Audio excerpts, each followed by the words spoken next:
From the pure thermodynamic perspective, when the temperature and pressure are optimized, are high, the thermal efficiency will be high. However, in practice, we need to consider the heat loss.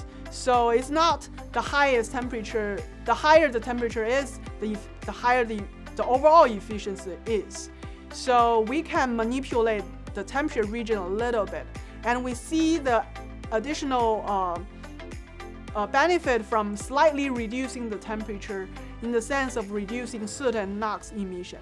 So we do have a sweet spot where we can both have relatively high efficiency and relatively low emissions. There are a lot of research going on in the internal combustion engine community that people are trying to develop. It's called HCCI, homogeneously charged compression ignition engines, and also use different fuels to time the compression and combustion to leverage low temperature chemistry. It's a quite active area, and I do think there are a few startups that are looking into such technology. But of course, how to integrate it with the current engines and whether we need to do any big changes to the design of the engines is another issue that we need to consider. Currently, what we are doing is we also want to bring in new ideas from other fields into combustion research. And combustion is actually nothing more than a combination of chemistry and fluid mechanics. Both of them are very complex scientific issues, scientific topics.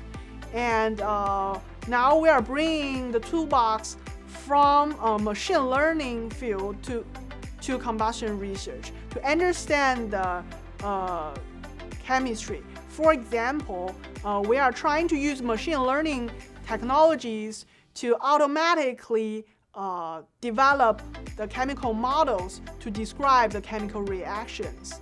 And further on, the toolbox that we developed currently or originally inspired by combustion research can be utilized to understand biochemistry, for example, and biomass production, biofuel production, etc. So this is a really exciting field that we are interested in. And as a new group at MIT, we are very thrilled that we have put a few works out and also published in arXiv.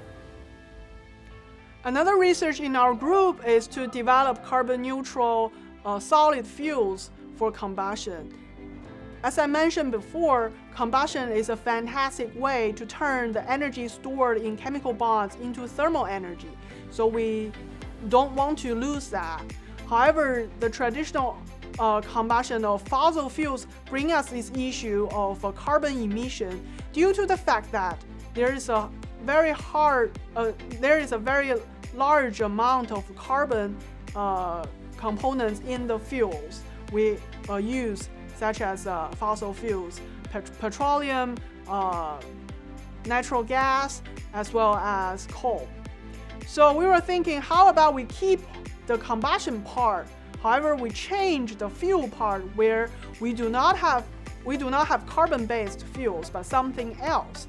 Then we look into the periodic table and then we look into the literature. We found that actually for aviation, for solid propellants that we use to propel solid rockets, people have been using aluminum as a very strong propellant. Aluminum is widely available on the Earth and is relatively cheap because of the abundance. However, most of the time, people just use aluminum for the solid propellants or military use. Then we were thinking, what if we can engineer such fuels, and by bringing more additives, components into it to enhance the energetic behavior and try to make it useful for civil applications. That is a very active ongoing work in our group as well.